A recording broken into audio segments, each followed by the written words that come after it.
Welcome to Uriah Heep, the Magician's Podcast. I'll be covering every studio song the band has recorded and every bonus track that I can find. Each week we'll go over a new song from the beginning to where they are currently, and as they keep adding albums, I'll keep adding shows. Let the deep dive party begin. In the magic garden, some were singing, some were dancing. Hello and welcome to another episode of Uriah Heep, the Magician's Podcast. I am your host, Scott Haskin, and we are going through the remaining bonus tracks that are kind of stragglers from the albums themselves. And we're working on today's song, Valley of Kings. This one comes to us via the Ridge Farm Sessions of 1981.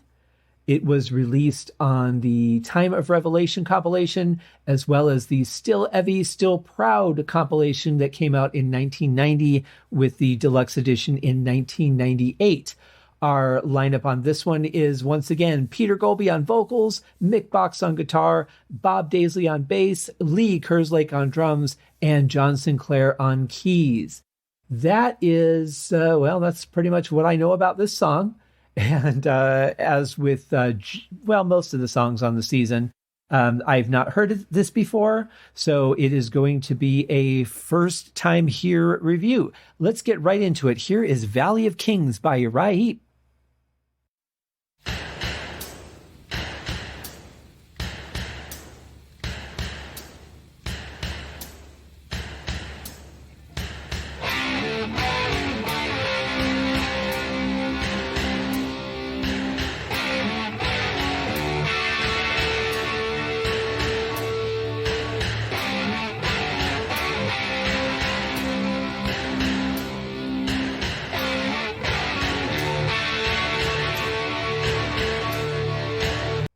Well, I'm hearing a bass drum and some kind of metal being hit, whether it's like a piece of sheet metal or some kind of trash can or something. I have absolutely no idea, but it's definitely some kind of metal. I always love the way that metal itself just has this interesting reverb of its own.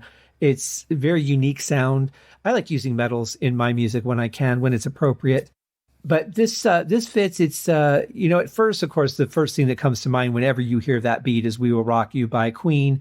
Obviously, that's not at all what the song was like, but that's whenever I hear that as the opening, that's just the first thing that comes into my mind. I just picture people stomping their feet and clapping their hands. But obviously it didn't go that way. Then we hear Mick come in, which is great because now I know he's on this song. But his guitar sounds different. It's EQ'd differently, or he's using a different setup. It sounds darker than normal. Sounds good, but just not the sound exactly that I expect. And it very well could be the EQ. It could be as simple as that. This was a not an album session. It wasn't designed to be finalized for release in the way of a regular album. So this might not have been fully polished in the mix for what would have been a release. I like the way his guitar sounds. It's just kind of unexpected for me, but it's a cool riff that he's playing. I like the sound of the opening here.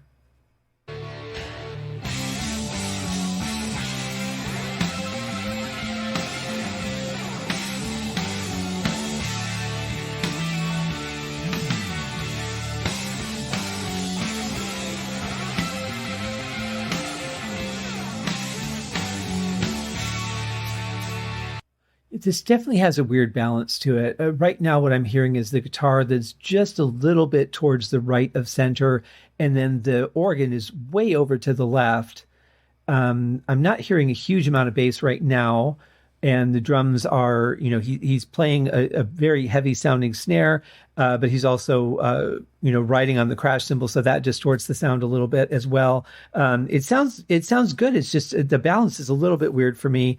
And I'm starting to think back to those times and trying to remember what I was used to hearing from this era of the band. But I like the riff. I think it's pretty cool. It's, again, one of those things that there's beauty in simplicity. This isn't difficult. It's not technical. It's not fast. It just has a good feel to it.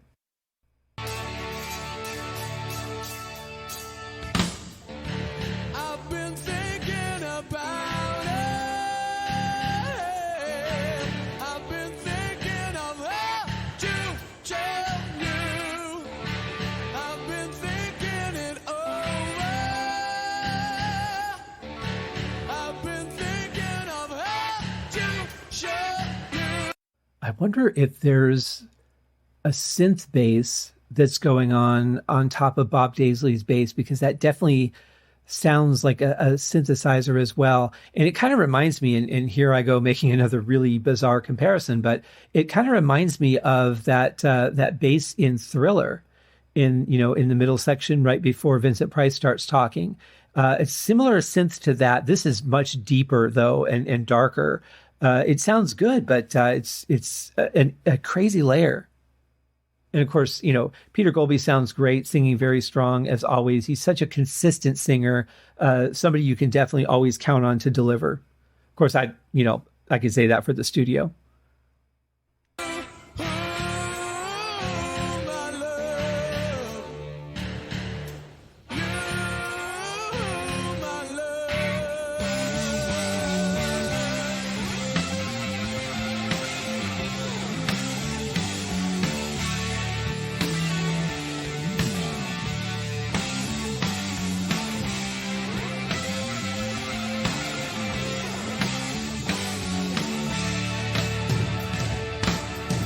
Well, I do like the sound of the metal hit along with that synth and the bass. That does sound good.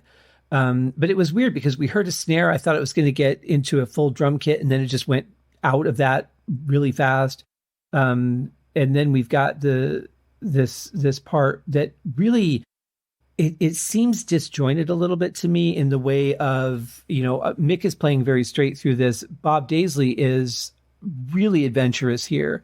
And I'm not sure that the part really calls for it. I mean, to do something that would draw a little bit of interest would be good, but I don't know. It just seems like it's a little bit too much even for Uriah Heep. And it's been, it's pretty common that the bass players will play almost as a soloist at times. But yeah, it doesn't quite fit for me. And then, now we're back to the drums coming in. So we'll see if there's, if the drum kit starts now or if we go back to the metal.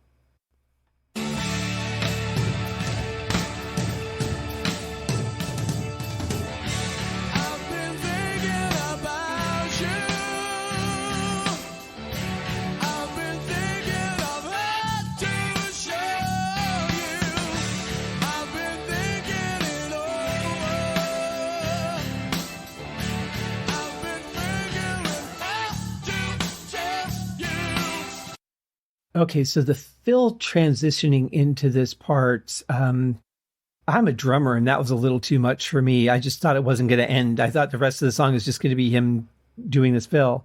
The first part of it was nice, but I think that went on too long. Then here we are in this verse. It sounds good. I like the verse, and then all of a sudden the synth part of the bass just drops out, and there's two bass notes that are there by themselves. And that feels a little bit disjointed to me. Again, I think this was really more of a demo and not a final song designed to be released. So I have to take that into account, just like any other demo bonus track that I reviewed throughout the course of the show. I'm going to look at it through those eyes because I think that's really what we've got here.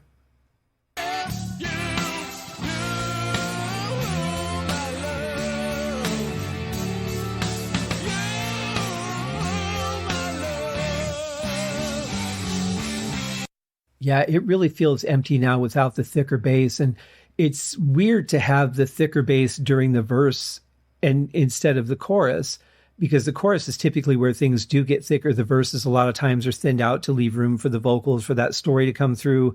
And but I feel like the chorus is weaker because that's just all of a sudden not there.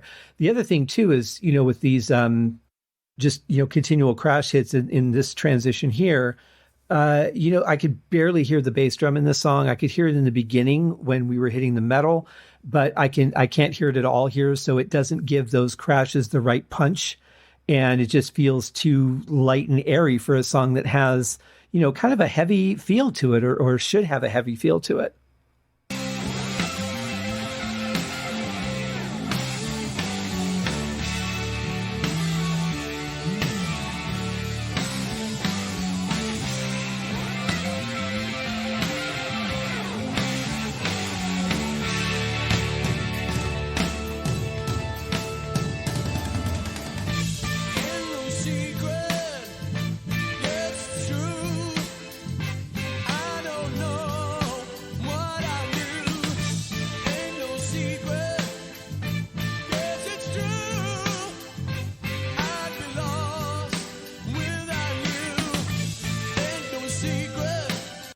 I like what Mick's playing here. It's the fill-in. I think that's really nice that it's higher in register than what we were hearing in the previous verses. It's a nice change. I think it adds a really, really good dimension to the song. Yes, it's true. I'd be lost without you, without you.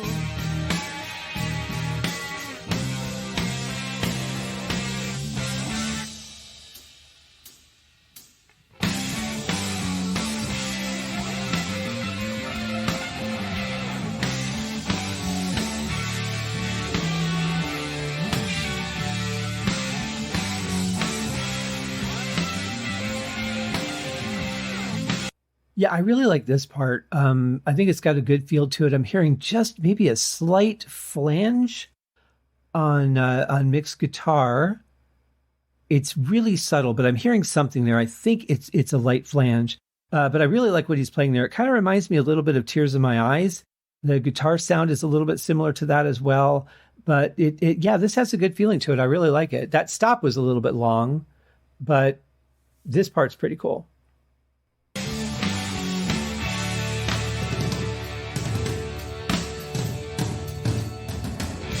I've been thinking it over.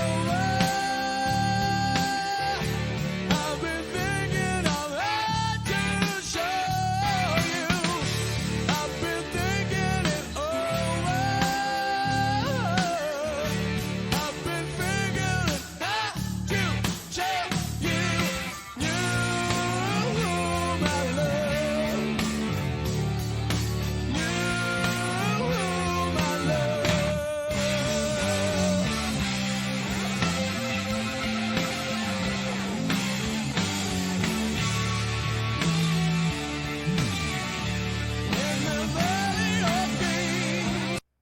At this point, I feel like Bob Daisley is locked in what he wants to do for the song. He's not as crazy as he was in the first part of the song. He's still being adventurous in the classic Uriah Heep bass player way, but he's not playing anything over the top now. I think this is really good for what is going on behind him. And I love that fat snare sound. That's fantastic. I really wish it was balanced with a bass drum. I think this song would feel a lot different if that part of the mix was there, but it's just not. Yeah, it's a shame too. I see a lot of potential in the song, but this definitely feels like, hey, let's record it and take a listen and see where we're at with it.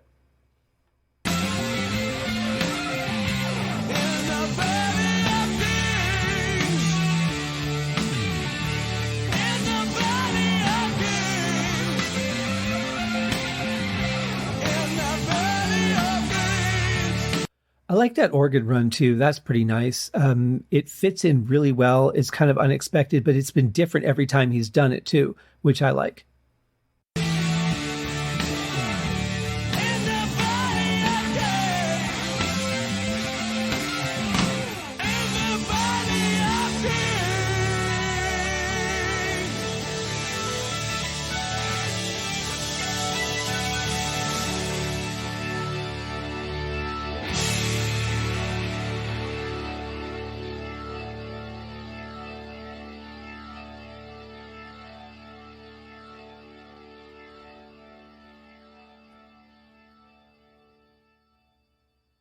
Well, somebody's very, very relaxed on the master fade out there.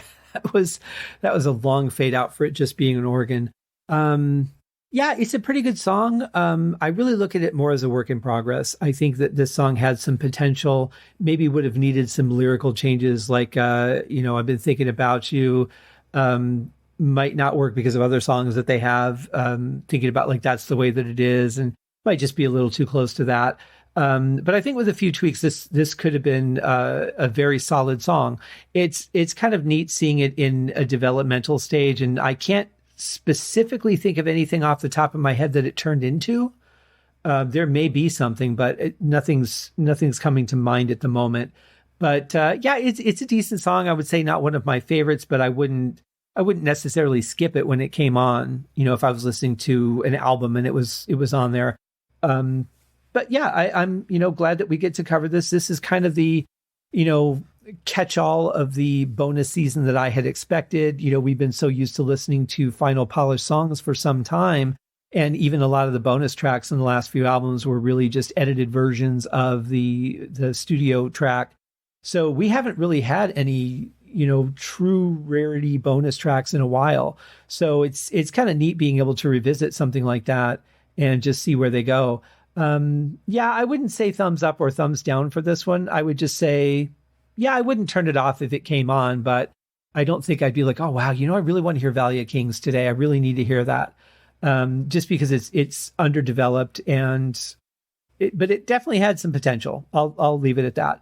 But thank you guys for joining me for the audio viewing, if you will, of Valley of Kings, our second song in our bonus season. We will see you guys on Thursday. Cheers. Thank you for joining me on this episode of Uriah Heep, the Magicians Podcast. If you have enjoyed this show, please consider going over to Apple Podcasts or your favorite podcast outlet, leaving a rating or a review. Be sure to subscribe to make sure that you are notified when new episodes are available. Please be sure to share this podcast with your fellow Uriah Heep enthusiasts and anyone who you think would like Uriah Heep, which should be everyone. And if you are so inclined, please feel free to contribute to the Patreon account. And if you are not a Patreon subscriber, you can also pay through the PayPal link on the website listed in the show links below. I would also like to thank Uriah Heep for their very generous support of the show, and thank you guys for listening. We'll see you in the next episode. Happy days!